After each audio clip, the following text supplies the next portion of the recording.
Hey, it's Conrad Thompson. Thanks for checking out the podcast here on YouTube. Be sure to hit the subscribe button and the notifications bell. You'll get a notice anytime we upload some new content. And when I'm not asking Bruce, hey, how big was Batista's? Well, you know. One of the things I like to do is help people save money. And if you're watching this video right now and you're in a 30-year loan, man, you're overpaying your single biggest bill and you may not even realize it. I want you to do a little experiment for me. Take your calculator out, multiply your monthly house payment by 360 payments. That's how many payments there are in a 30-year loan. That big scary number, that's your total of payments. You're looking at that number? You know you can do better. Keep more of your own money right now and go to savewithconrad.com. Or maybe you've got credit card debt. Man, it's not a matter of if I can save you money with that. Your average interest rate on a credit card is more than 20%. And by the way, all the interest you pay on those credit cards, it's not tax deductible. Whereas the mortgage interest, well, that is tax deductible. So if you owe this debt, it's up to you how to pay it back. Doesn't it make sense to get the cheapest rate possible and the greatest tax deduction possible? Find out how much money you can save right now for free at savewithconrad.com. You don't need perfect credit. Even scores in the 500s can be approved, and it's no cost out of pocket.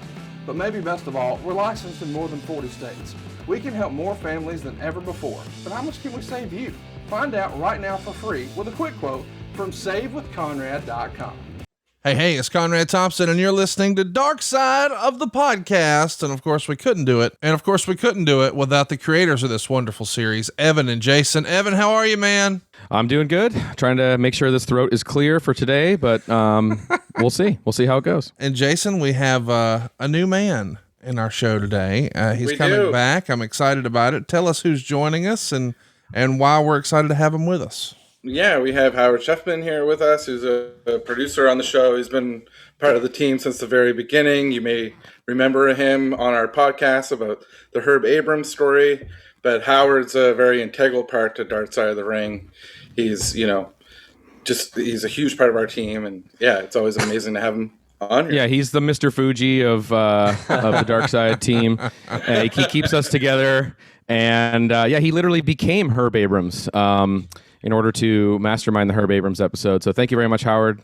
No, thanks for having me. And if anyone wants to ever send me anything about Herb Abrams, I'm always looking for more information. Always on the hunt. Never will end. Yeah.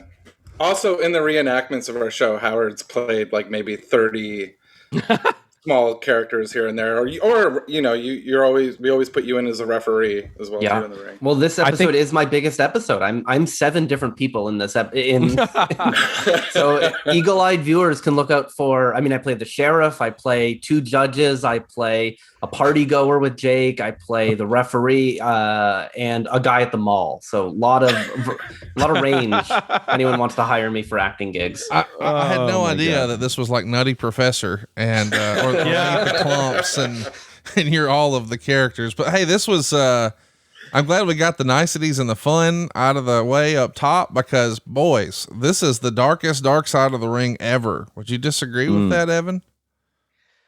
I mean, it's hard to, separate and figure out what's darker than, the other. But I mean, it's definitely one of the heavier, emotional experiences. Definitely making it and watching it back and seeing the reaction last night. It's definitely up there. And that's why we wanted to, include a disclaimer at the top of the show. And, this is really delving into some really difficult subject matter. Definitely the most difficult subject matter I think we've ever covered on the show. Hard stuff. So it feels like everybody watched last night. Jason, I even saw The Rock throwing a little social media love your way. How about that? Yeah, that was great. He had reached out a few days prior. He had seen the episode. I think we try to send him the episodes when we can, and he saw it and was deeply affected by it. And he reached out after watching it, and he said he wanted to help spread the news about this episode, and thought the episode really had the power to help people who may be going through some of the same things that the Smith family had gone through. And he felt that he could use his voice to help elevate it and, spread that out there more, and thought, his following it's something that they could be interested in and or learn from. And he you know, he's still very in tune with the wrestling world. And, you know, Jake was somebody who, you know, he grew up around, and, yeah, he just wanted to be able to, you know, show support for that side of his life too. Yeah, it was awesome. It was totally cool. Just you know, he's been so you know, The Rock has been so supportive of our show since season 1.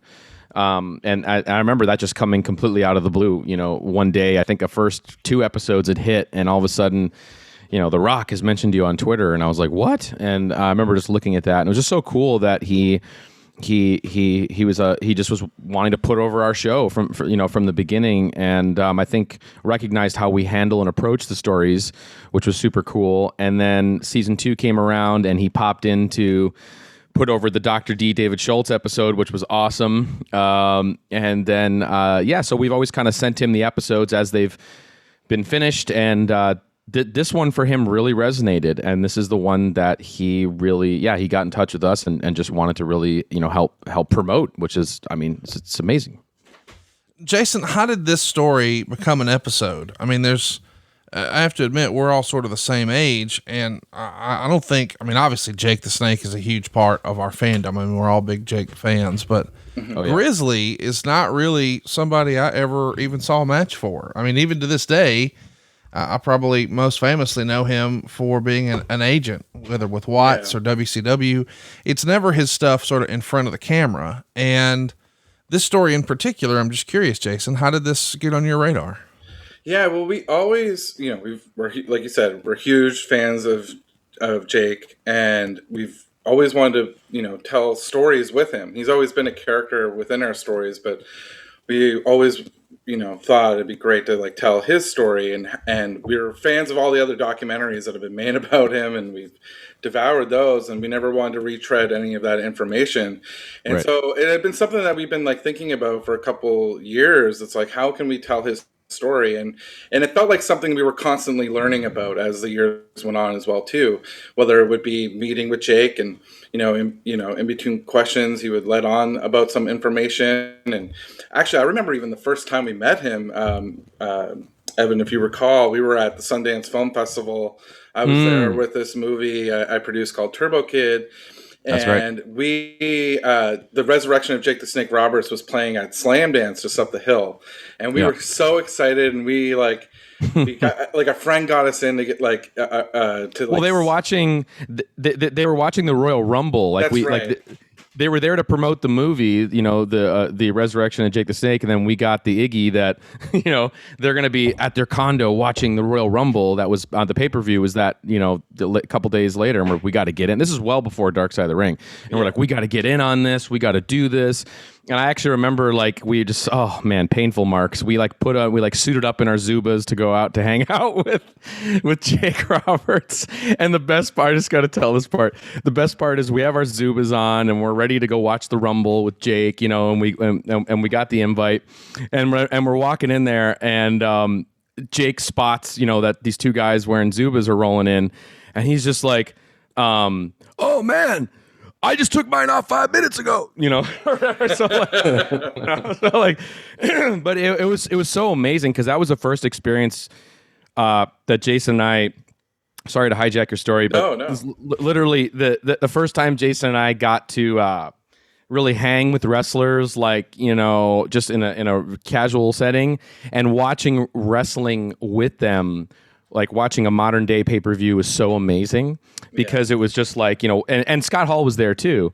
And it was just awesome watching them being like, oh, that sucked. That was shit. You know, that sucked. You know, like all the, and it was just so cool. And then Jake got to just tell us these stories, and he just told us these stories about his life and his upbringing, and, you know, and that just sort of amazing poetic sort of way that he does. And and then I think it was like that moment where you and I were just like, okay, file this away for later. Like, Jake is somebody we need to have in front of a camera of ours at some point in time. And just made a huge impact on us. Yeah. Talk to me a little bit about how you got everybody together. Like, I'm always fascinated with this process, Evan, about, you know, how you meet the kids. Like, the hardcores know, okay, there's Rockin' Robin and there's Sam Houston and there's Jake Roberts. But now there's this other kid that Grizzly didn't raise, that didn't get in the wrestling business. How do all those pieces come together, Evan? Well, let me take a quick step back in terms of like, how this episode even came to be with the Smith family and wanting to do that. It was pretty wild little origin story because it was when, so like Jason and I had only really known about Grizzly and some of the darker elements of Jake's upbringing from Beyond the Mat. Beyond the Mat was such a huge part of our we're huge Beyond the Mat fans, of course. And I remember that it was during season 1, we were finishing up the Gino Hernandez episode, and for those who don't know, that was it's one of our favorite episodes of the show. It has to do with a wrestler who died under mysterious circumstances. I'm sure most people listening to this show knows that, but for us, it was like it was a pretty nerve-wracking episode because we were talking to a lot of like former cocaine dealers off the record, like high-level cocaine dealers off the record, and see, throat's not clear at all right now, boys. Sorry. Oh my God, it's allergies. Anyway, so, it was really like high stress making this episode. I just, because our car was broken into. We were just like, while we were filming the episode, it was crazy. And all of a sudden I get this phone call from Gino's daughter one day saying that this strange man has called and is trying to contact my family. And this is after they'd done the interviews with us and done the episode. And he said that he has information regarding my father's death and wants to get in touch with me and, find out what we know and compare notes. And it just sounded a little concerning / fishy, and she was scared, because this is the first time this is the first time that they'd ever really ever opened up about this story. So who's this guy coming out of the woodworks asking questions? I was a little nervous because I was like, oh my God, I hope this isn't some, mafia hired investigator, trying to find out what we know about Gino's passing. But anyway, so I kind of volunteered to check this guy out, So I called this guy. He was a PI, a private investigator. And I called him and introduced myself and kind of was feeling him out. And he was telling me that he's a wrestling fan, but he's also a private investigator by trade. And he really wanted to look into the Gino Hernandez story to see what to solve this mysterious death. I'm sure he probably listened to your podcast with Bruce. Right. I'm sure that's exactly where this came from, the infamous Houston wrestling episode of Something to Wrestle With. But anyway, so I called him and was talking to him, and then he started to explain how he had looked into the disappearance of Lynn Smith, which, as we know from the episode last night, that was Jake's sister. And I remember that from Beyond the Map, but he was telling me all these theories of her being still alive. Okay. And I was like, whoa, that's crazy. And he believed that she was still alive. She wasn't dead. She wasn't murdered. Everything we know about this is wrong up to this point in time. And he's looked into it and researched it. And that stuck with me. And I checked him out and he was okay. He was harmless. He wasn't a mob hired, guy trying to, find out where we live to come kill us. And yeah, he just, that stuck with me, that there is a story here to tell about the Smith family and this kidnapping and everything. And with Grizzly, he talked about Grizzly being, potentially rumored to have been around in it. So I just filed that away. And then when it came down to season 3, it was just like, do you think we could actually get all of the Smith family members on board to tell this story? Like Mike and, Mike, aka Sam Houston, Robin, Jake, and whomever, to kind of come together, confront kind of their childhood, and then also talk about the disappearance of their sister. That was kind of the idea. And so I first reached out to one of Jake's daughters, Cody, and talked to her about it. And she was basically like, Jake loves you guys, would love to work with you guys, but wants to find kind of a different angle to tell his story that's not the same that's been out there for so many years. So that's when I called Jake, pitched him the idea of, we want to do this. We want to go back to these, this troubling time. And he was all about it if it could be under the guise of helping people and trying to really be an inspirational, in that way. And that's just kind of the genesis of it. And then he talked to his siblings, whom he's not that close to today. And then also Howard, I'm going to throw it to you because there was also another element at play as well. Yeah, well, Howard Brody, who he's helped us before with certain things, and he wrote this book called Swimming with Piranhas about his experience as a promoter and all his crazy things he's come across. He, in that book, wrote for the first time about Robin. Like, he kind of is the one who broke this whole thing. That's right. About Robin having been abused by Grizzly and this horrific story.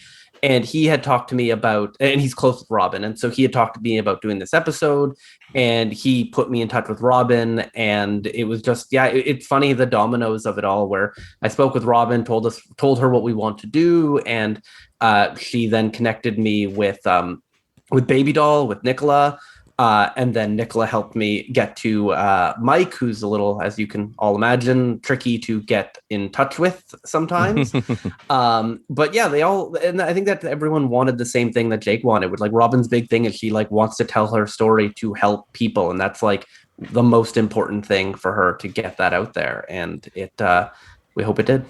And then Howard Brody, just for context, he also, like, what's his connection to the Herb Abrams story again? I mean, he also... So he promoted, so he also helped me a bit with Herb, and he's just, really great guy. But he promoted in Florida around the same time as Herb, and he ran some women's wrestling promotions. That's how he knows Robin. That's how he knew Luna Vachon and a bunch of other of those great women. And the best part about that, his connection with Herb, is that he later found out that Herb had basically stolen his promotions footage and then was selling it overseas as part of UWF. So it's like episodes of UWF bookended by like someone saying like, next week we're going to be back with Dr. Death, but it's just like I can't remember what it's called, like the Wild Women's Wrestling Federation. But he also is the first person to have said that Herb said the famous "Let's hear it for the Jews" line at the Blackjack Brawl. So right. A lot of crossover there. But yeah, Howard was instrumental in communicating with Robin and having her, come on board, and then just as you said, Howard Brody was the one that really broke Robin's story for the first time. And I remember when we were researching this episode and watching some of her first interviews as well, because she had done interviews after that too, and I was like, wow, this story is this is a massive story in terms of just like the family and the kidnapping and everything. I mean, it's absolutely harrowing. But there was a lot there that, we were going to have to navigate for this episode. So there's a lot to unpack here. Tell me about meeting each of the kids and what that process was like as far as the actual shoots, Evan. Yeah. Well, I guess the first one that comes to mind, is Robin. I just remember we were driving down to, we were in Louisiana in the RV, as we've talked about this season, the Dark Side RV. And we pulled up to where we were shooting the interview, and Robin was just so amazing. She was just so kind and amazing. She actually brought us like fruit platters. I remember that, like for the crew. Like she knew we had been driving across country, and she brought us these like fresh fruit platters, which was just like the nicest thing in the world. And she was just amazing. I mean, just incredibly brave. There's something just like in the cadence of her voice that is like comforting and just like inspiring. And I mean, obviously we're having to navigate some very difficult waters with that interview, and just took as much time as it needed to get it. But I mean, she was so open to us and trusting with us, and just, I mean, all around amazing. One thing, that the dynamic between the siblings to this point in time is semi-fractured. Some of the relation, like Richard and Robin are very close to this day, I think, right? Yep. That's fair to say that. Yep. Richard and Robin do spend time hanging out with each other. but Robin doesn't really have any relationship with Mike, Sam Houston. And there was actually one part of the interview that actually made me smile, which didn't quite make the episode, which is when she was talking about Mike. I was like, okay, let's talk about Mike, and then she was digging in her purse. And she was digging in her purse. She's like, hang on a second, I got to grab something. And she gets this yellow handkerchief that like kind of had like, I don't know, like some weight to it, like something was tied to it. And she pulled it out of her purse and she's like, I was like, what's that? And she goes, this is my bullshit flag. And so anytime I'm going to ask her about something about Mike, she's just going to throw it on the ground and be like, that's bullshit. Like that. So, from what I gather in a nutshell, Robin, because Robin and Mike are full brothers and sisters. And I think there's been just a lot of, Howard, you might know more than me, but I think it was just like a lot of attempts at reconciliation, Robin helping Mike out with jobs and things turning sour. And, I think Mike in some ways is still kind of living his gimmick, a little bit. Yeah, the thing that it really came across is that like we talk about, and Jake talks about in the episode about how like the difference between Jake and Aurelian and that and like the challenges there, but like it really is clear that everyone says it that like Mike can't not be Sam Houston, and that's like really challenging for him. And Robin really put it in an interesting way of like Robin's been out of the business much longer than she was in the business, so she's lived a regular life, and she Right. told me how she can walk into her office and say hello to people and go about her day. But for someone like Mike to walk in an office and not have people cheering and clapping and like throwing things at him, that like he can't deal with that. That is not something that he's able to like reconcile with, of like not hearing the roar of the crowd. And and it's very like she's very level-headed about it all and like doesn't hold it against him per se, but she understands that he just can't give up the gimmick of Sam Houston, and that's been a challenge. Yeah, and I think that there is part of Robin's kind of come on the other side of obviously when we talk about addiction in the show, we talked about it with the Nick Gage episode. It's not like you're magically not an addict anymore. It's always it's a struggle every single day. But I think that the confronting of the traumas, there's definitely been that processing for Jake and Robin, perhaps a little bit more so than Mike, and I think that I think that's probably more of a work in progress in that regard. The one interesting thing about Robin too is she still has that women's belt. I'm sure you caught that, Conrad. But it was pretty interesting that she basically, right around the time, maybe someone can correct me, but right around the time she won that belt, that was pretty much around the time I think women's wrestling was getting phased out in the WWF, and she basically hit that pinnacle. That's kind of the ceiling for her at the time, and she won it, and then she just took it home and mounted it on her fireplace, and that's where it's been ever since. And she's like, well, I hit the top, and I'm ready to walk away from this, And the way she put it is that, this was, she saw the opportunity with her father's connections to make money at that time and to turn that into a career, but it was never a lifestyle dedication, as far as I understood. Yeah, it was never going to be the rest of her life. Yeah, she was like into theater and wanted to be like an actress and work on Broadway. And then when she saw what was happening for like Jake and she saw like WWF was like making like cartoons and stuff, like she was like, man, for like a struggling poor Broadway actor, like that just seemed like such a better way to make money. And she also circumvented not having to train under Moolah, which is also another thing too. That's very unconventional about how she got into the business. She was trained by Nelson Royal, also played by Howard Sheffman. In yes, I forgot to mention that the other role I play is Nelson Royal. Yeah, and six-time NWA champion. Yeah, it's like being John Malkovich with being Howard Sheffman. But anyway, and so she circumvented that, and which is also really cool too. Just as a little sidebar note. And then of course, interviewing Jake, we didn't have him on season 2, but we had him on season 1, and he always was our favorite interview of season 1, just because He's so good on camera. It's like it is like always very intimidating because it's like, we grew up loving his promos and how amazing and poetic, and he stares right through you, and he stares right through that camera when he's doing those promos. And it's a very similar experience because when we're filming, we have this gimmick on the front of the camera that allows us to see them, and they look directly into the camera lens and they see us when we're doing the interview. It's just to keep it personal and to keep it, whatever.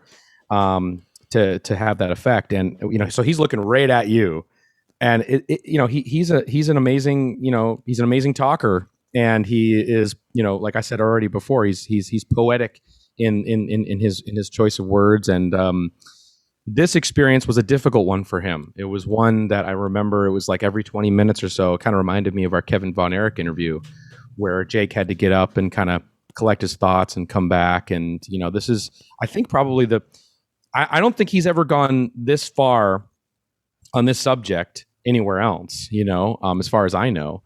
And it was a very emotionally draining day for him. And I know that he just, after it was over, he just needed to, be somewhere else for a little while. But can't thank him enough, for trusting in us to do this, because I remember him saying to me, obviously he feels burned by Beyond the Mat and some, and things like that, which is the only other time I think in this big of a setting that story's been told that, he was very trusting of us, and he kept reminding us, of that. And I'm happy that, he did trust us at the end of the day in order to tell the story. Jason, let's talk about Beyond the Mat here for a minute. I heard Evan mention it, and you guys used a little bit of footage from it. That's really the first time I sort of put two and two together, I guess more than 20 years ago. Oh, that's Jake's dad. And that whole story about trying to make it, was the Beyond the Mat footage and the piece on Jake any sort of inspiration for you guys here? Yeah, definitely. Like, that documentary is hugely influential to us, when we were growing up. And as that was one of the first times for us, we got to see this kind of, behind the scenes view of that world. And I remember when they talk about Grizzly and you see like Jake and his dad hanging out in their backyard, just like picking at rocks and stuff, and smoking cigarettes, and Grizzly talks about Jake in this way. He tells him that he says that he was born out of love, and then Jake mentions these things about how his sister was like kidnapped when he was young, and they couldn't find her body, and but it was kind of just like, there's a lot going on in that section with Jake, and so there's a few things that are just kind of brushed over really quickly, and that always was something that stood out to us. And whenever we would watch together, it'd be like, man, what is that story? Like, I want to know more about that. And so, like Evan was talking about earlier, when it came time to, find the angle for this story, that is what we really honed in on. Yeah, it was like Beyond the Mat, and then plus when this private eye, had contacted the Geno's family, and then by way in which I contacted him, John Terry. Is this James Terry? What's his name? He goes Jim Terry is what Jim Terry. Okay. Yeah. So just so you know, whenever I've spoke to him, he refers to himself as James Michael Terry. Okay. All right. James Michael Terry. Three first names, which is cool. James Michael Terry. Yeah. When I spoke to him, he had told me all about this story about Joe Lynn, which I'm sure we'll get into in a little bit, but everything he had to tell me about it, or everything he told me at that time, left a major impression. And it was like in the back of my mind, kind of thinking like, man, could this ever come together, all family members, like possibly? And, and it really took until about, 2 years later, season 3, in order for us to actually be able to do it. No, I remember, when he said that like she could still be alive, that like haunted us. And like, I think he mentioned like where she could be, as well, right, or where the family in which she had joined, and that was like, really, really weird. Yeah, we'll definitely get into that for sure. Let's talk a little bit about Robin for a minute. I thought she was one of the standout stars of this episode. She comes off as so classy and and happy and well adjusted. I mean, she just feels like she could be everyone's aunt. And you've had a couple of figures like that. Mrs. Pillman, Linda Pillman was just tremendous. Evan, is it true that, because I know there's no time to talk about their whole life story in a setting like this, but I read once that Robin lost everything in Hurricane Katrina. Do you know if that's true? Right. Howard would know mostly about that. Yeah. Well, it's interesting because Mike claims that he lost everything in Hurricane Katrina. But Mike, he didn't. But Robin did. Like pretty much the only thing she had was the belt. Like that's the thing she has left. Like we love getting photos, home videos. Like that really is what. And we did get some great ones from Richard in this episode, as everyone saw. But yeah, we love getting that stuff. And when I asked Robin, she was pretty much like I live in Louisiana. Hurricane Katrina happened, completely destroyed my entire home and everything I owned. And I got the belt and my shoes, and that's about it. So yeah, she's, I mean, that is a woman who has seen some tough times, and she's somehow comes out the better every time. Yeah. Yeah. It's yeah. And I'm glad you brought up Richard too. Richard was just not somebody that was on our radar at all, we didn't know he existed. We didn't know he existed. Yeah. Until we started researching this story. And Howard, how did Richard, was that through Robin? It first came out, I think we were researching it, and there was talk of maybe another brother somehow. Right. And I watched the first mention of Richard I got for sure I watched the Pick Your Poison Jake the Snake DVD, and he does mention, he says the name Richard, and he says, just a second of it. Like you definitely gloss over it otherwise. And then once I spoke to Robin, it really was oh yeah, Richard, my brother, I see him all the time. We're going to Vegas in 2 weeks. And it just really, and then got in touch with him. But yeah, that was a really from, a span of 2 weeks of I don't know if this person is a real existing human to, oh, here's his number. He lives, in Texas. He's a great guy.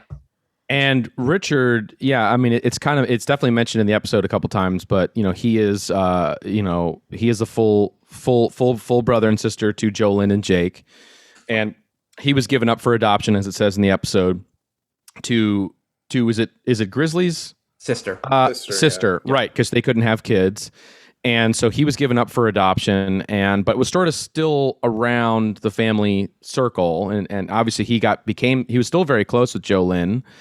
And kind of the family unit, but he didn't get into wrestling. Although he did tell us stories about kind of traveling with his dad and having to set up the ring and do those things. I think when he was in his early teens.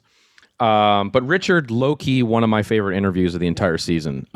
Everyone I think on our staff talks about Richard a lot as just being man, he's straight out of one of those shows, He's just the way in which he speaks. You can almost hear kind of a Jake in him too, in his delivery. I mean, everyone in this family are amazing talkers, and Richard was just amazing, super emotional interview, and especially when he talks about he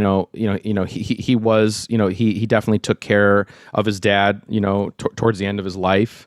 And he really went into that, talking about his dad, dying from Alzheimer's, and even Jake talked about trying to visit him and seeing him, and there was a really sad story about Grizzly, they were rolling a ball back and forth to each other or something, and that was the only moment of connection that they had before he passed away,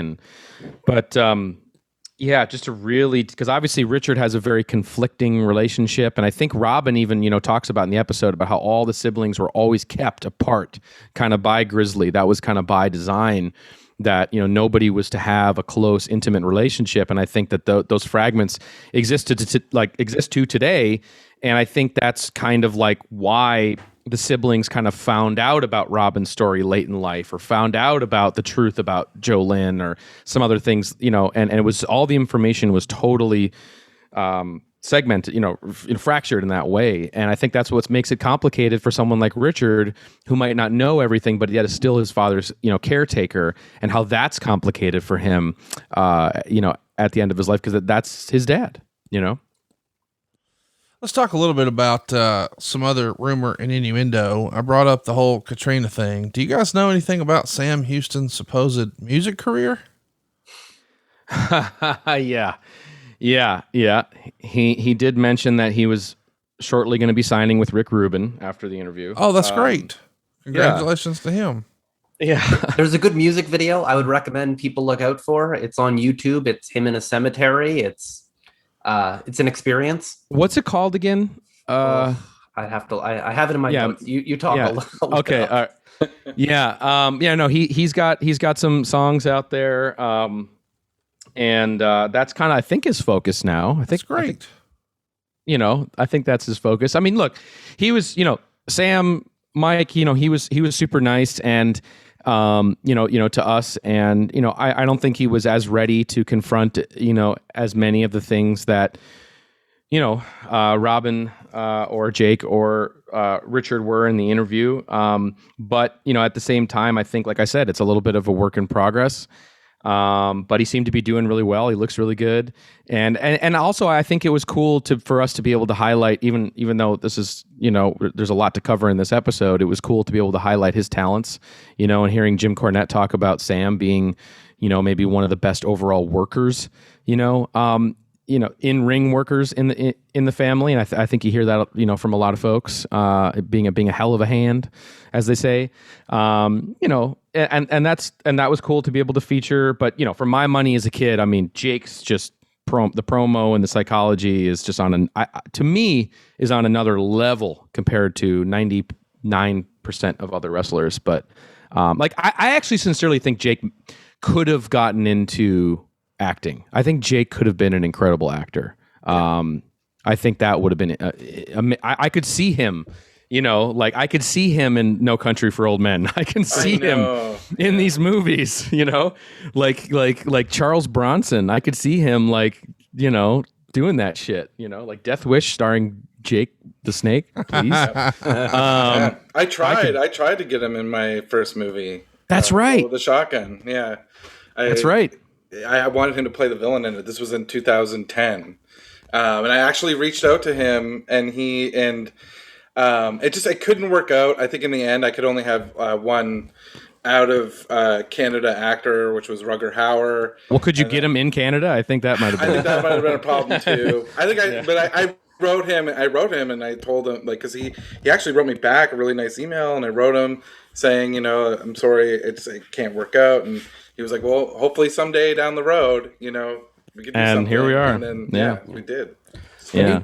I just want to just briefly get back to Mike for a second, just to mention that I just want to mention that Mike, I would kind of laugh a little bit. He's definitely a character. He has some pretty wild stories, but he does talk. It's not really in the episode, but he knows he's been told later in life that he was used as bait for his father. And that was a thing he now knows and understands, and he knows what happened to his sister. But yeah, he says in the episode, my dad was Superman. And everyone says he was so close with Grizzly. Grizzly took care of him in a way. And then they lived together when they were for a very long time afterwards in the 2000s. And that they were very, very close. And so the fact that he confronted it at all, we owe a lot to Mike for that. But 100%. Yeah. And they've all had their addiction problems, and Mike has been facing his for a long, long time. And Nicola, who was married to him, tells some pretty crazy stories about him dealing with it or him not dealing with it. And they have daughters together, and, every day is a struggle for Mike. And the fact that he was, willing to open up really does mean a lot. Yeah, totally. I think Mike said that he started drinking, his first drinks were when he was 7 years old. And that it was his dad, Grizzly, when he took him on the road, to help him get to bed at night. He gave him wine and stuff. So, yeah. This is another part of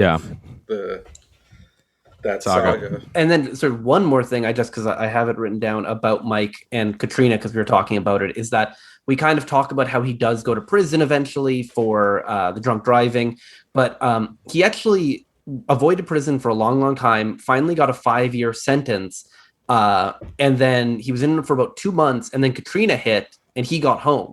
They sent him home. He was a nonviolent offender. So he managed somehow his luck to avoid jail.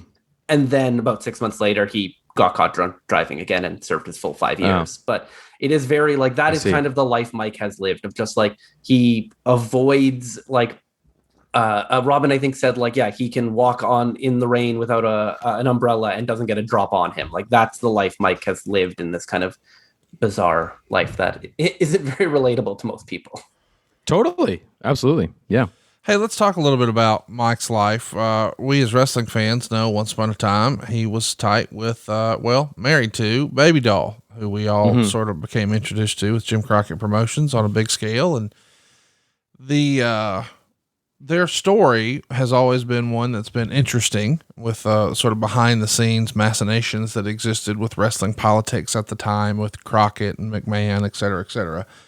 But I was really, I don't know, taken aback by Baby Doll's testimony that, well, we just didn't think anything of it in regards to them being on the road, riding with Grizzly, and Grizzly picking up young girls.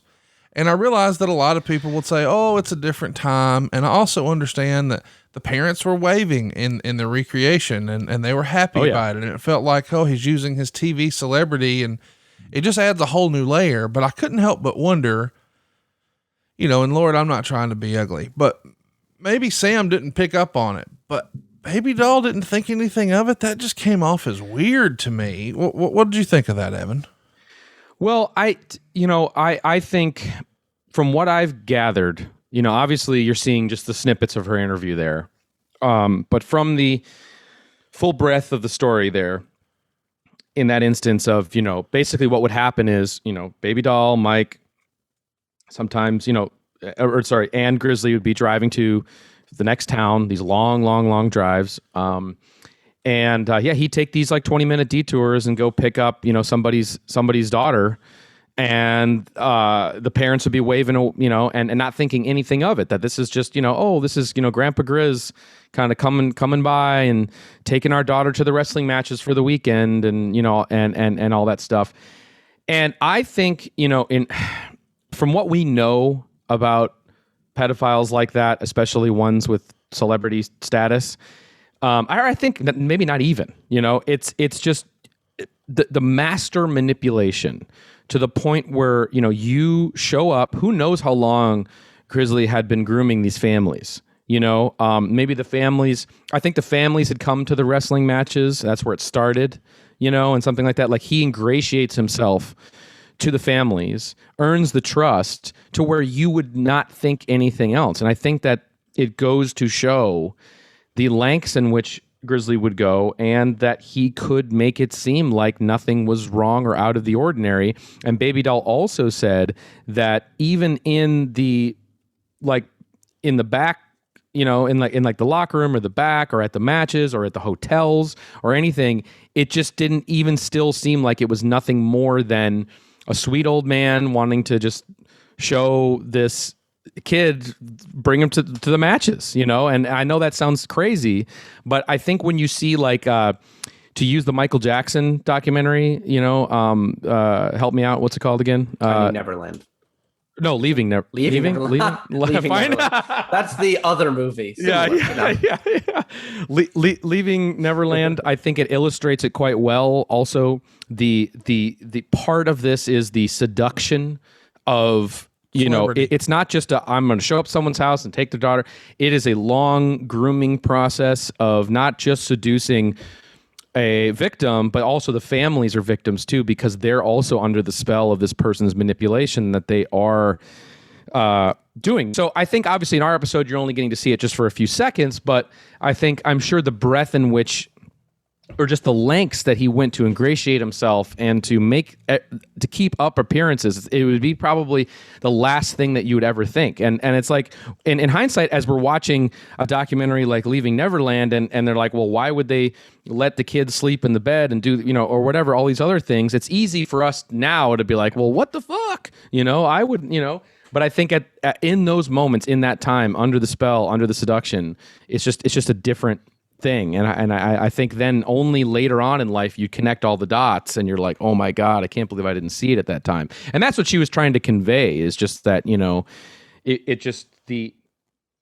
it was the last thing on your mind, even if that's how insane, it even seems, that's how well he was at checking all the boxes, making all the tracks covered and everything in order to do this, and to pit all the siblings against each other, and to make everyone had a story to tell. Basically, he was that good at that.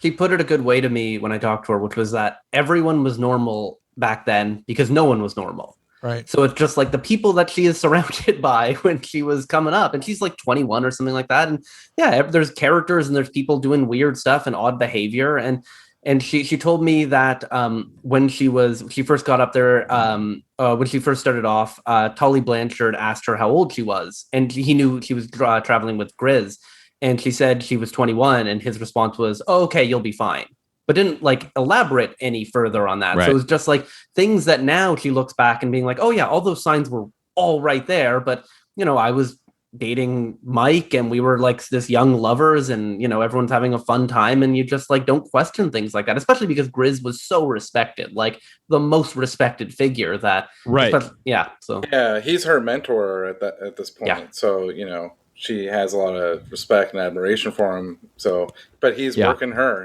he's manipulating all of them. Yeah. Well, let's talk about the weird thing that happened here. There's so much to unpack on this episode. It easily could have been a longer one, but a kidnapping story. That's a first for Dark Side Evan. Do we have anything else on this? Well, how much time we got, Conrad? So yeah, the Joe Lynn kidnapping story, we knew that, that was something that was really interesting to us, from, Beyond the Mat and everything. And we knew it was going to be hard to fit everything in to this episode. But there's a lot of interesting information about this case, in terms of what actually went down. So we definitely had to kind of give the highlights, the cliff notes, but I think we can expand upon it a little bit here. So the confusing thing I think about it is that you have, Joe Lynn Smith, who is, the sister to Jake, but then the person who was convicted for the kidnapping is named Phelan. So it's like Joe Lynn, Phelan. It's a little confusing, but and they both took their husband's last name, so they're both Rogers. Oh, so it's Phelan Rogers. Right. It's Joe Lynn Rogers, to add another level of confusion. Yeah. So it is confusing, but basically the gist of the story is that so Joe Lynn married this guy. His first name is Ted. That's right. So Joe Lynn married Ted Rogers, who was, I think, 20 plus years older than she was, older than Joe Lynn was. And what happened is, so Ted was married before to Phelan, and Ted started receiving all these jealous, threatening letters from Phelan, out of jealousy because he married a younger woman. And that was what kind of, Carl Buzz, our sheriff had told us. We got to talk about him at some point, but he had uncovered at the scene of the crime that this was potentially a motivating factor. And then Howard, there was when they did the investigation investigating Phelan, there was Carl says in the episode, there was a lot of overwhelming evidence pointing to her. So tell us a little bit about some of the overwhelming evidence. Yeah, so it's actually, I like to explain it. Phelan was probably one of the most inept criminals I've ever seen come across, but somehow did go forward with the crime. If you look at the Texas Rangers report, at the police reports, all the people that Phelan was close to, she worked with, friends, boyfriends, everyone basically says that she spent months talking about how I am going to kidnap my ex-husband's new wife. I'm going to make her disappear. I'm going to take her in my car. I'm going to chloroform her. There are multiple people on record being like, yeah, she kept bringing this up to me. And I'd say, I don't want to be a part of this. Please leave me alone. And then she'd bring it up again. Or she'd want to borrow my car to go drive to Tatum, Texas, to stand outside her ex-husband's trailer. And it's if you look at the evidence, the issue is that these people didn't go to the police. They just kind of told her to leave her alone, leave them alone. But yeah, there is enough there. And that's why she was convicted very easily of aggravated kidnapping, because but not murder, because all this information was there, but never a body. Yeah, and she also talked about how she would even tell people that she wanted to make sure she did it over a holiday weekend, and the crime actually did, I believe, was occurred over Thanksgiving, weekend, and she worked at a medical institute, right? And that was at the University of Texas, yeah, at the University of Texas. Oh wow, so she worked at the University of Texas.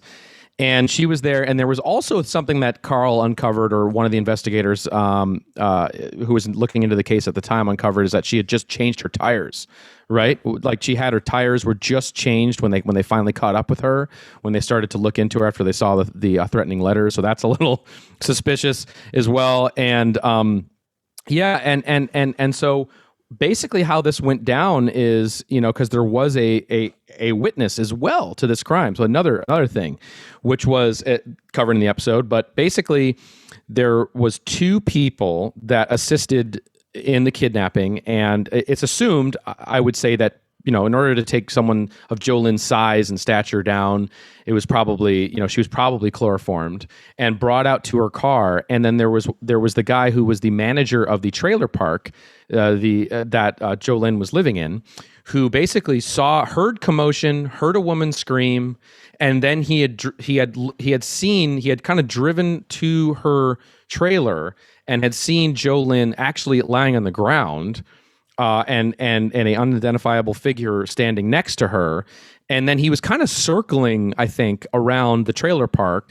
And Carl Gage, the sheriff, actually took us to where that trailer park was in Tatum, Texas. No longer there. It's a very nice residential area now. But he actually took us, so we saw where this actually happened. And so then they got Jolynn in the car, and in the trunk of the car, and then the car took off, and then the trailer park manager tried to actually chase and tail this car, but actually lost them eventually. And that's when he came back, found Carl Gage, the sheriff, and told him. And that's what started the investigation of this whole thing. And then when Faye Lynn actually gets, she gets arrested, and she actually confesses to the crime, but she never gives up an accomplice. Oh no, she doesn't confess to the crime. Very big point. She is adamant that Jolynn, she went to Jolynn to confront Ted. That is what she says. And right. But she came in the car of her own volition. And in the Texas Rangers report, they literally write, It is obvious that she is lying, but refuses to change her story, which is pretty wild to see in a police report. But, right. So she gets the kidnapping charge, but nobody ever identifies another accomplice. There was never another accomplice mentioned. And of course, there's no body, so they can't go for the murder charge, as we talked about in the episode. And so that leaves all these question marks. And one thing that is key also, and we talk about, is how Grizzly shut everyone else out of this investigation from the family side. So there were many, many searches, helicopters, dogs, motorcycles, as he talks about, people going out to look for Jolynn all across Texas and Tatum and the surrounding areas. And the kids weren't allowed to be a part of it. The kids weren't allowed to be part of the court case. He kept it all, just to him dealing with it. And one of the things, and he didn't really tell his kids about Faye Lynn at all. Yeah. Right? So, and that existed all the way until their adult lives. Like till what, maybe even semi-recently? Yeah, but Robin believed Grizzly probably was behind this until it was our friend PI Jim Terry, the kayfabe detective, as he calls himself. He is responsible for letting Robin know that, no, Grizzly, there, this woman Faye Lynn is here, and even beyond anything that. But yeah, until he told her, she thought Grizzly was behind it in some capacity.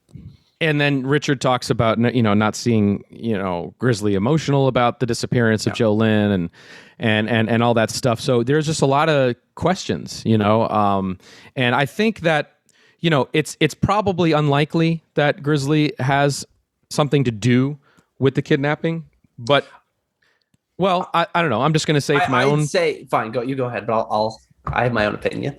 Okay, I want to hear your opinion, but okay, maybe unlikely is too strong, but I think that he's even potentially a suspect in the eyes of his own children.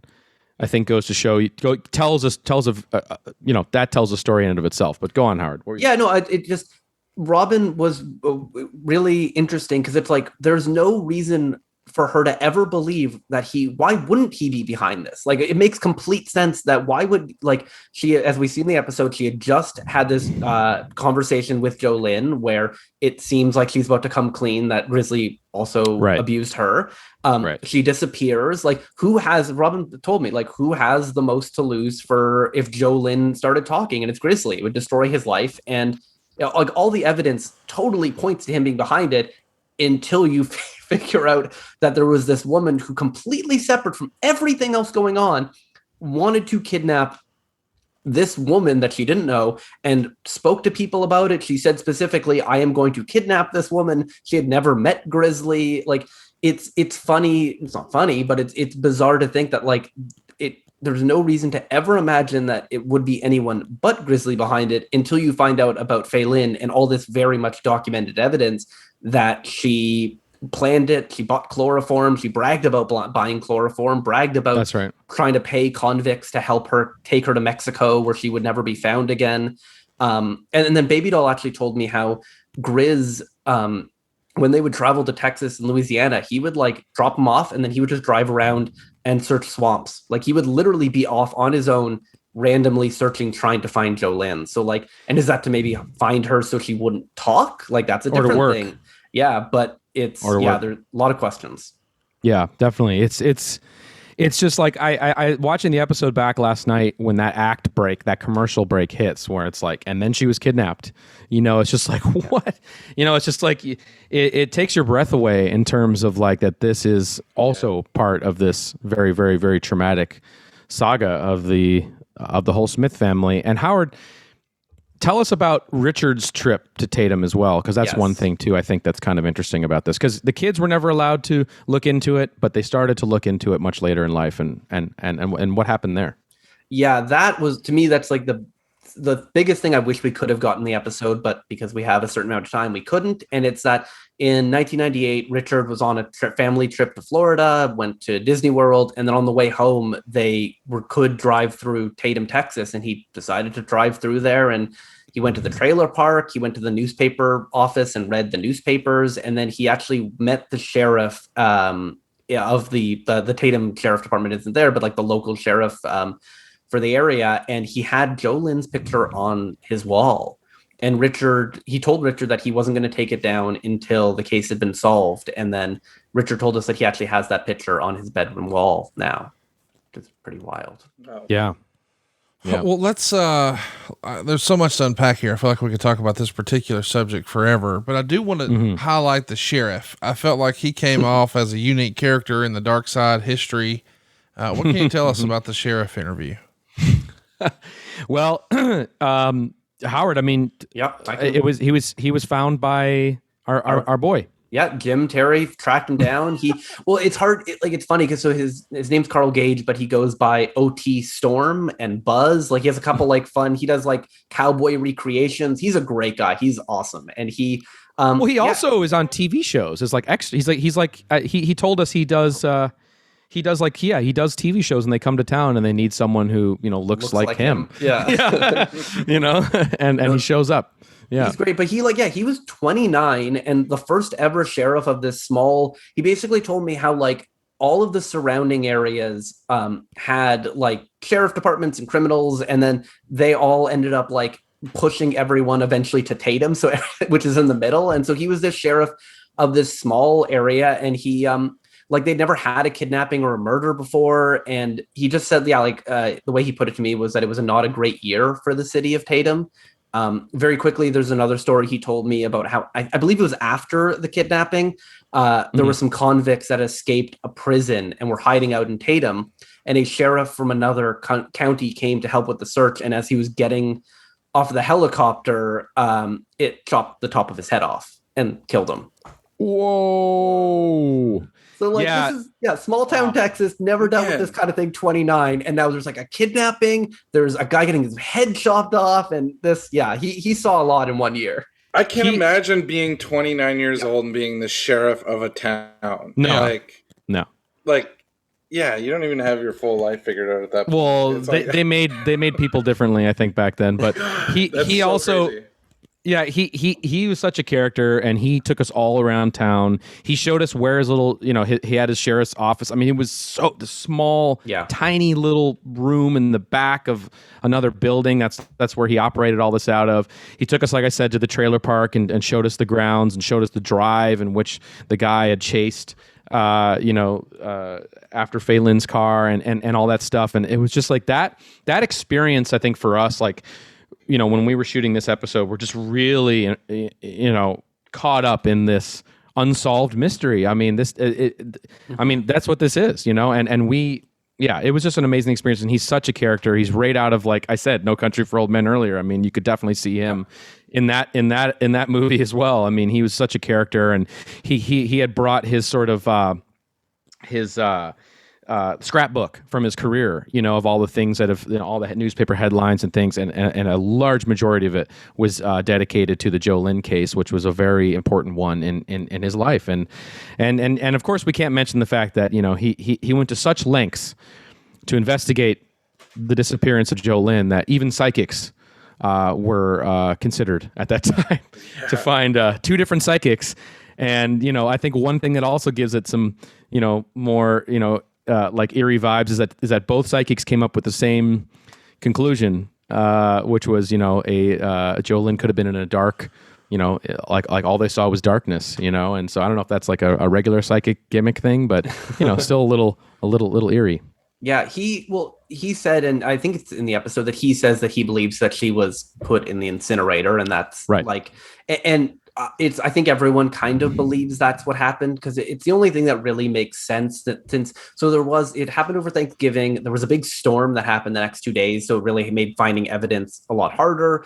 But like, given the amount of effort that was put in, helicopters, planes, dogs, horses, like there were guys on horses going around Texas and Louisiana trying to find Joe Lynn, and nothing was ever found. And kind of the only thing that makes sense was that she had access to an incinerator. No one was in the school, and that's why we could never ever find anything. And one more thing on that too is the kayfabe private detective, our boy again. He also, he believed, or maybe still believes, I'm not exactly sure, but he also talked when we spoke during season 1 that Joe Lynn is still alive. And I believe, correct me if I'm wrong, but Fei Lin's story was that wasn't it that Joe Lynn had escaped the car, right? And she or had gotten out of the car. Sorry, and I won't ran say into escaped, the woods and ran into like a pasture or something, and saw her running off into a pasture. She had gotten out of the car, and that was the last time Fei Lin had seen Joe Lynn. And the thing about that is, I believe that Joe Lynn had just broken her foot or her ankle or something, so which would have been pretty much near impossible for her to do. She was on crutches at that time. She was basically on crutches, right, which is another way that they probably could have, gotten her into the car, or subdued her more easily. But one of the things that, that James Michael Terry had told us was that, he had researched, I don't remember exactly, but he had researched and found someone that could be Joe Lynn today. Like, this person didn't have a social security number, and I can't remember exactly the evidence that he had, but he was convinced, at least at one point in time, that Joe Lynn was still very much alive, and that she had basically, kidnapped herself or disappeared and wanted to escape, her the grizzly and all this other stuff. But the thing is, that would mean you'd have to believe that even after her, she had moved on in life. She had her own trailer. She's married. She has a kid, that she would have to have left her screaming child behind in order to make herself disappear. So I don't know. To me, that's a little. And that's what Richard says. Sorry, Richard was very clear of like, she would never ever have left her child, like no matter what. Right. Or if she was to escape, if we're going to believe that, which is like there's a very good reason to believe it, she would not have left her child alone in a trailer. Her husband was out at work. Like, it just wouldn't have been the case. Fit the story. Yeah. One thing too that's like sobering that you see is that, like, with when we show her tombstone, and it doesn't like say her death. It says that she's kidnapped. Yeah, born on this date and then kidnapped on this date. Yeah. And just one last thing on Fei Lin was that, so she passed away a couple of years ago, and we did end up tracking down the last place she worked, which was some air conditioner repair place in Dallas. And we were like, this was before we found out that she had passed away. We found this place, and then on their website, there's photos of all the employees, and it's like the secretary and the whatever people the fixers. And then all of them have very clearly photos of them, except for Fei Lin, where it's a clearly stock photo of a woman like at a filing cabinet. And it's like everyone else is smiling towards the camera. And this is like, it's like the most fake photo ever. And it's just like, this is clearly the woman who's, trying to hide after what she did. Because we couldn't find any photos or video clips of her. So we tried. We tried really, really hard. Yeah. Yeah. So chat me up a little bit about Grizzly Smith. I believe he's since passed away, and it's weird because sometimes people say in moments like this, "Oh, he left a complicated legacy." I don't think he did. I think he was a big piece of shit. Is that unanimous? Yeah. Well, I mean, I don't know. I mean, obviously, all the accusations in this episode from everyone's testimony are pretty horrific. When Robin says that, to many he was their hero, to me he was my monster. That's kind of the thing that really, I think stayed with me the most in terms of, that, and just looking at the depth of all this too. I think the most horrific scene in the whole show is the scene when Grizzly comes to visit Robin with the 9-year-old girl and asks her to make her a daiquiri. I think that's for no pun intended, that's the most grisly thing in the episode, and it's just horrifying. And kudos to Robin, for saving that girl and really stepping in and questioning her and finding the same behavior. And one thing too is like, obviously there's that little archival clip of Grizzly talking about his father, he talks about being beaten by his father, and who knows if that's part of a kayfabe thing or if that's a real shoot. But I would imagine also that, I mean, in cases like this, it is a cycle, and I'm sure that Grizzly came from probably a very abusive home and either was physically abused in many ways or potentially sexually abused. And I think it is probably a cycle that unfortunately just keeps revolving around. And I'm not trying to excuse any of the behavior, of course, but I think it's something that we should, as viewers, who can't, relate in ways that this is a part of, how these things come to be, usually. And I'm sure that was part of it, as well. Also, too, go when ahead. The kids share their stories about how he, after matches back in the day, he'd come home and he'd work the kids. He made the kids believe that, he was in real danger and that wrestlers were coming into town to get revenge on him. And when he would juice in the ring, he just played that out to be as if he was severely getting injured and putting his life on the line for his family. And that kind of, I can only imagine that kind of trauma that brought those kids. And that's something too, again, in this world of wrestling, it's unique to that, where the wrestlers are using their performance and the gimmick to work their own families and their own children. That I think speaks a lot to the kind of person he is. Yeah, and for the kids, he was a very over baby face, back in the day. He was part of a big tag team. They would go and they would win over crowds, and the kids, that's what they grow up seeing is and Robin says I don't want to destroy a legacy, and there is the art versus artist thing that will be explored next week's episode.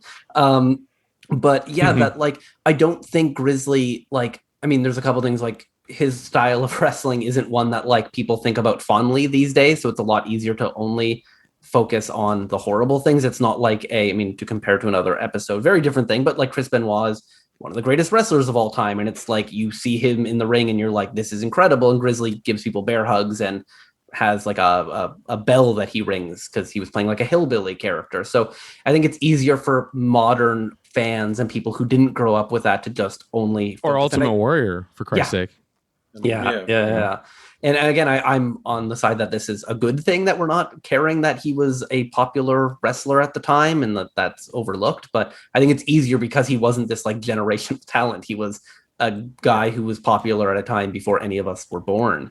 Yeah, had we had more time, I think it would have been good to show a little bit more of it, like just just show the kind of stature that he was. Like he would, he had matches against Inoki and stuff. So like that, and how that would play into him being able to manipulate these families. Like, well, he was a celebrity in all of Yeah. Texas, Louisiana, everywhere. Everybody knew who Grizzly Smith was. He was a hometown hero, kind of like I can relate it to like growing up in Minnesota, how everyone knows Vern Gagne's name. Like everybody knows Vern Gagne or the Gagne family in Minnesota, unless you were born, in the last 20 years. But everywhere at that time, everybody knew Grizzly Smith. I mean, he was a known figure in that part of the world, especially at that time, and even up until the 80s. And then, of course, he became a very respected agent. It's kind of maybe I don't think they had that term necessarily back in Mid-South. Maybe they did. I don't know. But that's kind of like he was like a road agent, and he was very well respected, and he was kind of the authority figure as well. He was the guy that if you were late, if you fucked up, if you were caught with some shit you shouldn't have been caught with or whatever, he was the authority figure that was going to penalize you in some way, or the guy you had to be afraid of because he was 7 feet tall, and he would come looking for you and scold you if you did something wrong. So he really was kind of the real trusted authority in that time too. And then the thing that's crazy is that when Baby Doll says that there was a time when all of them worked at the WWF at the same time as well, and the fact that just that the fact that was never exploited into anything too is like into a storyline or anything tells you a lot too, in terms of just that family not being like close like any of these other families in wrestling are. Yeah, you'd also think too, like that Grizzly got all his kids like into wrestling, but it's like he tried to keep them away from it, and they all went their own paths to get into wrestling for the most part. Right. Yeah. Well, let's try to put a bow on this. This has been an interesting conversation, but before we get out of here, we've got to sort of give some props and some shout outs to the folks who made this episode possible. Jason, can you help us with that? Well, first I definitely want to give a big shout out to Jason Cook, our editor, who he's big time class for him. I don't know what we do without him. But yeah, Jason Cook, he just for those that are listening who are familiar with the show, Jason Cook edited the Chris Benoit 2-part episode. He edited the Owen Hart episode, and he did edit the North Korea, and this is the other episode he's editing. He's working on the steroid trials right now. So he is. He's amazing. He's just he's been with us for a while now. He's super talented, devoted, passionate, pours every ounce of his soul into the show. He works nonstop. He doesn't sleep. There are no such thing as weekends to Jason Cook. He is the man, and we can't thank him enough for like the dedication that it takes to make something to pull this off. Because I mean, it's tough. You got to tell a sweeping story in 44 minutes, and man, he pulls it off. He definitely pulls it off. And there's enough material in what we had for, I would say, a full season of a like Netflix documentary show. Like, and to get that into 44 minutes is it's an art form. It's an art form so in much itself. Passionate into it, and to the point like I could tell like the subject matter of this episode like is having an effect on him, because he is so emotionally involved into these episodes. So yeah, he would say to me, like, man, like, I gotta wake up and go back into this world every day. Like, you're in this world, for months, and it's like, and so I also thank you, Jason Cook, for having the strength to live through this very difficult story for months at a time. The other person I want to shout out, especially here, because I think it's also some of his best work on the show, is Andrew Gordon Mcpherson. We always talk about our composer, but man, the music in last night's show is, I think, extraordinarily on another level. Just in terms of that amazing banjo theme, is amazing. Yeah, just the like that, those rockin' riffs with the like string accompaniment too, like Jake's theme when we start talking about Jake the Snake, and that theme that plays, it's just unbelievable. So that's the soundtrack that I'm rocking when I'm walking on the streets is that stuff, because it's so damn good. Like really, like we do not deserve that track with Jake, the Buster song, where like when his brother Richard introduces him, and then you see Jake like walk out, and that track that's playing. It's like one of my favorite songs that we've done for all of Darkside's soundtracks. Totally. I just want to say that our Jake the Snake recreate actor, I feel like is the most close to a person we've like physically, like visually, like it just looks like he should be Jake's body double for like any acting gigs. It's wild how much that guy looks like Jake the Snake.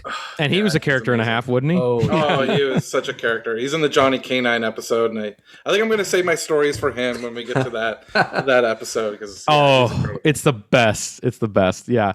Got to shout out the road crew. My RV brothers. Andy Appel, our DP, and Dan Tamizian, our camera operator extraordinaire, Swiss Army knife man. Crazy experience, obviously, traveling the road with those guys, making the show. I think shortly around the time we were filming this episode, I actually cut the tip of my finger off while we were somewhere in Wyoming and had to put up with my crazy ass during that whole escapade. But I do remember filming Richard's interview, and this is just showing you the time in which we were making the show. I remember we showed up to the Airbnb, and I was like, good Lord. And we booked this Airbnb that had like literally a 50-foot Trump flag erected on the top of the actual Airbnb.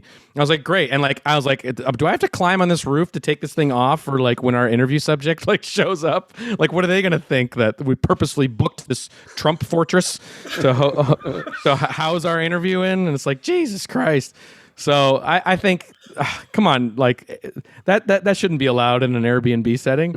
But anyway, that was quite humorous. But yeah, Andy and Dan are always the ones that are, part of the whole crazy misadventures of filming the show on the road, and can't do it without you guys. And of course, Andy and Dan killing it on the reenactments. I actually think, guys, and also congratulations to you, Jason, I think this is actually probably my favorite set of reenactments for the whole show, because I think you guys really captured the period really well. I think it really feels like Texas in the 70s, but in our weird sort of dreamy style. So I think that's awesome. Howard Brody, let's shout out. Thank you, Howard, for helping us to make this story happen, and introducing us to Robin and all that. Couldn't have done that without you. James Michael Terry, thank you. Even though we've kind of had some fun here today, but you are a big part of the inspiration, for making this thing happen. So, right? I mean, and he got us. Yeah, he definitely put a lot of work into it, and we really appreciate that. 100%. Yeah. Yeah, of course. So thank you very much for that.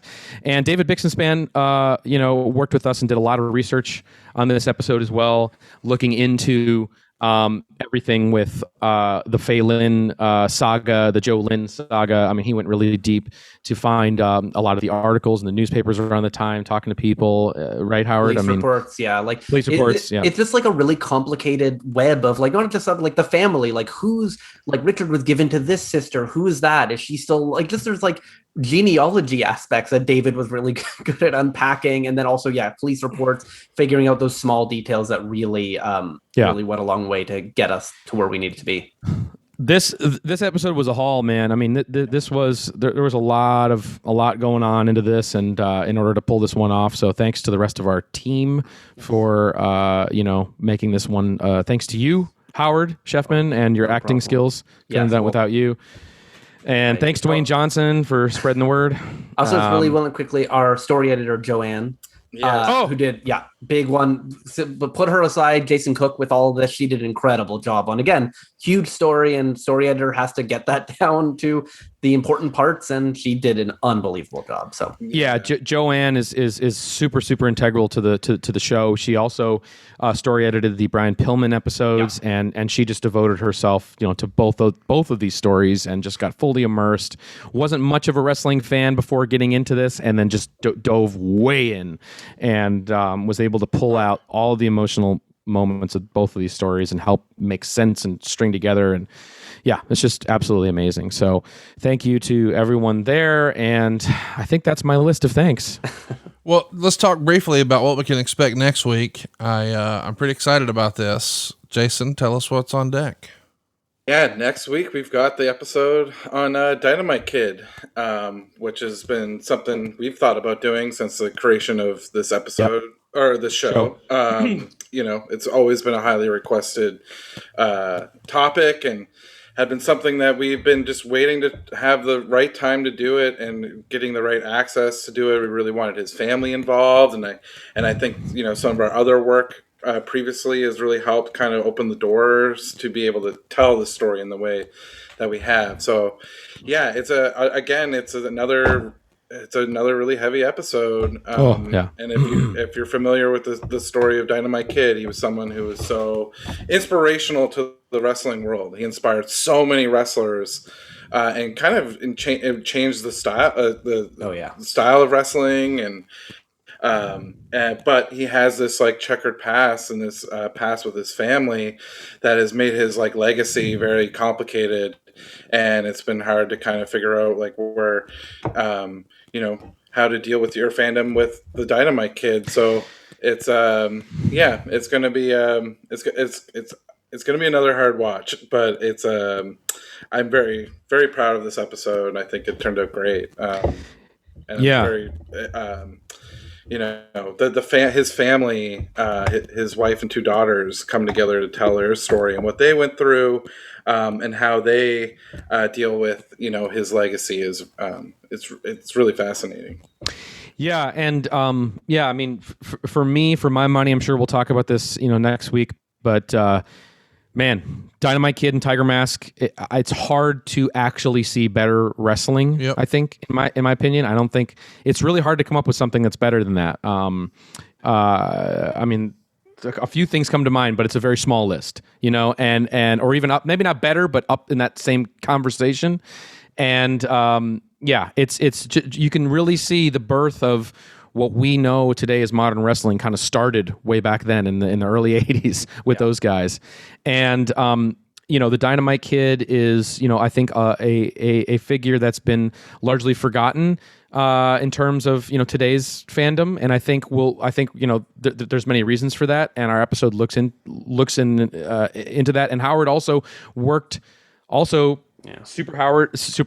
I almost said you worked super Howard on this episode as well, digging in to all of this and working with the Billington family. So I think we have to have you back next week as well, as long as Conrad approves that. Of course, come on. I mean, if you want to hear some, I do not mind throwing Wayne Hart under the bus. So if you want to hear some good Wayne Hart stories, bring me back next week. That's my tease. Whoa, shots fired. No, Wayne Hart is a very nice man. I don't know what you're talking about.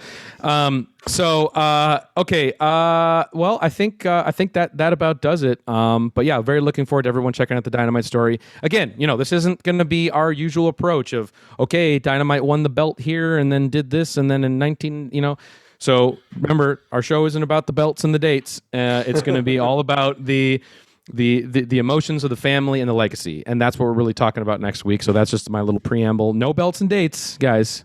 There is one talk of belt and one talk of date, but that's okay. That's there's one belt and one date for y'all. We talk about them winning the belts. That's so you'll get one belt and one date to be excited about. But that's it.